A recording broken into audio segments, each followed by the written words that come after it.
Hello, and welcome back to the Leesa Story Hour, inspired by Grandpa's story time.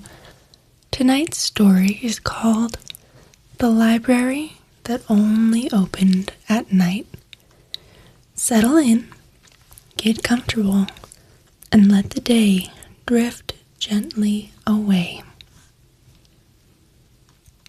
There was once a library that no one could find during the daytime, not because it was hidden, not because it was locked, but because it simply did not exist in daylight at all. Every morning, when the sun climbed into the sky, the place vanished completely. Birds flew through the empty meadow where it would later stand. Butterflies drifted over wildflowers. Children ran across the grass without ever suspecting that shelves upon shelves of stories would someday appear there. The library waited, and every evening, as the world grew quieter, it began to return. First came the scent. A faint smell of old paper, cedar wood, and rain-soaked leaves. Then came the glow. Moonlight gathered itself into soft silver lines that traced the shape of walls and windows. And finally, when the night was still enough, the whole library unfolded like a flower opening beneath the stars. Its doors swung wide, its windows glimmered, and its lanterns shone with a warm golden light that never flickered. The library only appeared when the world became quiet enough to listen, when the last car stopped humming, when the wind settled into a gentle whisper, when even busy thoughts began to slow. Only then did the library arrive. Inside, everything felt peaceful. The floors were made of polished wood that creaked softly beneath careful footsteps. The chairs were cushioned and deep, as if they had been waiting all day for someone to sit and rest. The air was warm, not warm like summer sunshine, warm like a blanket fresh from the dryer. Every shelf stretched higher than seemed possible. Every ladder moved silently on its rails, and every book was already open. Not to a random page, not to the beginning, but to the exact page someone needed most. The librarian watched over it all.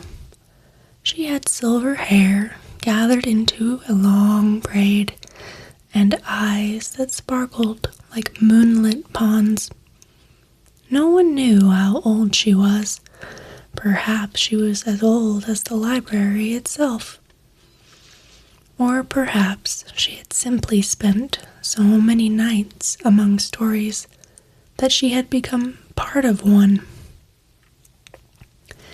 Each evening, visitors arrived. Not many, only one or two at a time. And somehow, they always found the library exactly when they needed it. One night, a baker wandered through the doors. All day he had worked before sunrise, mixing dough and kneading bread. His hands were tired, and flour still dusted his sleeves. "I "I didn't mean to come here," he said quietly. The librarian smiled. "Most visitors don't." She guided him toward a small table where a book already waited. The baker opened it. Inside were stories about mornings, stories of tiny kindnesses, a loaf left on a doorstep, a warm roll shared with a stranger, a cookie slipped into a child's lunch. As he read, he began to notice something. The stories weren't about famous people. They were about ordinary moments, simple moments, moments that mattered. By the time he closed the book, his face carried a gentle smile.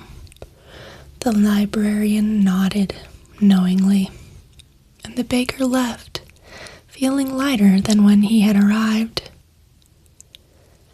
Another night, a gardener found the library.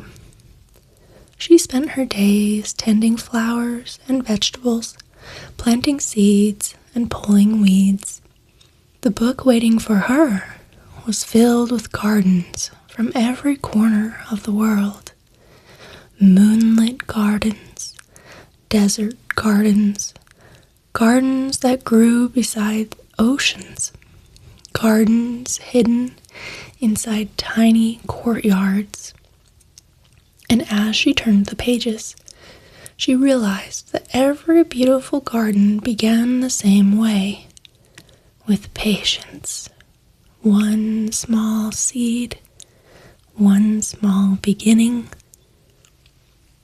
When she finally closed the book, she carried that reminder home with her, and her dreams that night were filled with blossoms.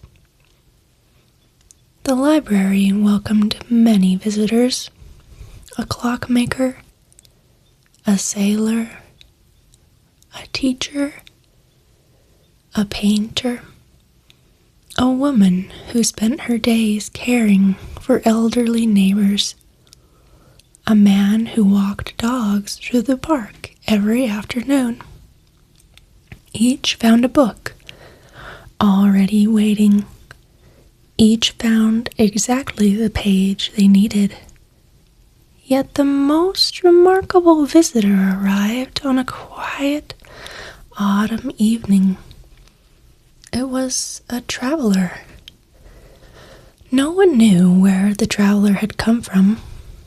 Even the traveler wasn't entirely sure. They had spent so long moving from place to place that they sometimes forgot where one journey ended and another began.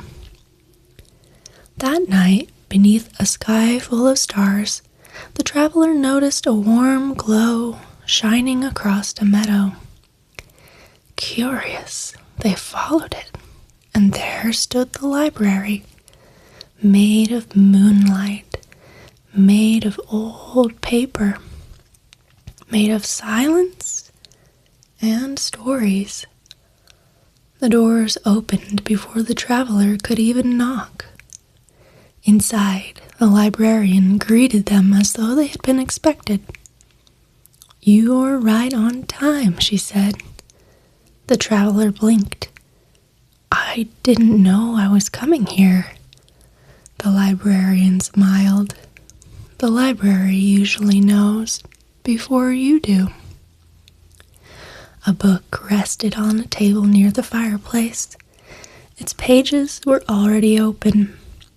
The traveler sat down and began to read. The stories inside felt strangely familiar.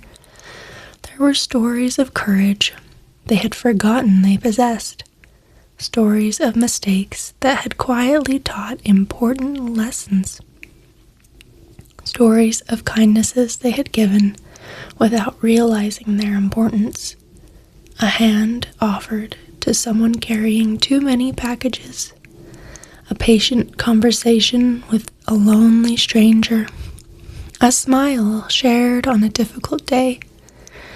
Small moments, easy to forget moments, yet there they were, written carefully across the pages as though they had always mattered. The traveler read for a long time. The fire crackled softly. Somewhere above, a grandfather clock ticked with slow, steady patience. Outside, the stars drifted silently across the sky, and little by little, something began to change. The traveler's shoulders relaxed, their breathing slowed. The feeling of carrying too much began to fade. It was as if an invisible bundle had been resting on their back for years. And now, at last, it had been gently set down. Not dropped, not taken away, simply rested. The traveler turned the final page, then sat quietly for a while, listening. The library seemed even quieter than before, not empty, peaceful, like snowfall, like moonlight, like the moment just before sleep.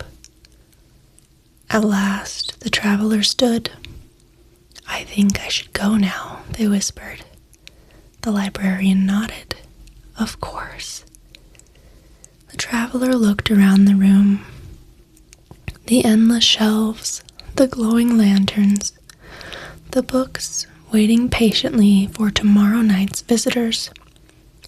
"I wish I could take this place with me." The librarian's eyes twinkled. "You will." "I will?" She smiled. "You're taking the remembering." The traveler considered this, and somehow they understood.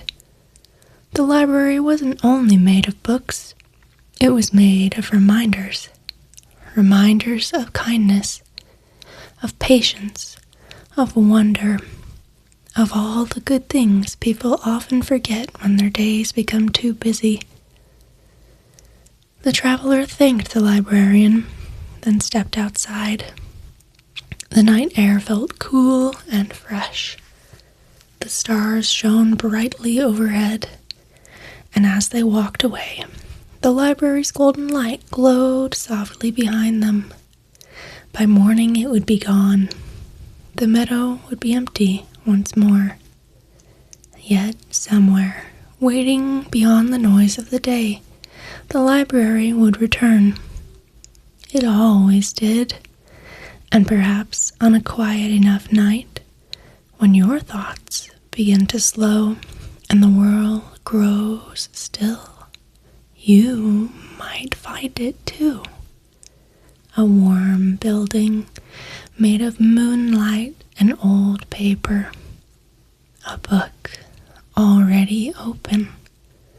A page already waiting. And a gentle reminder of something beautiful you have forgotten. The remembering. Good night.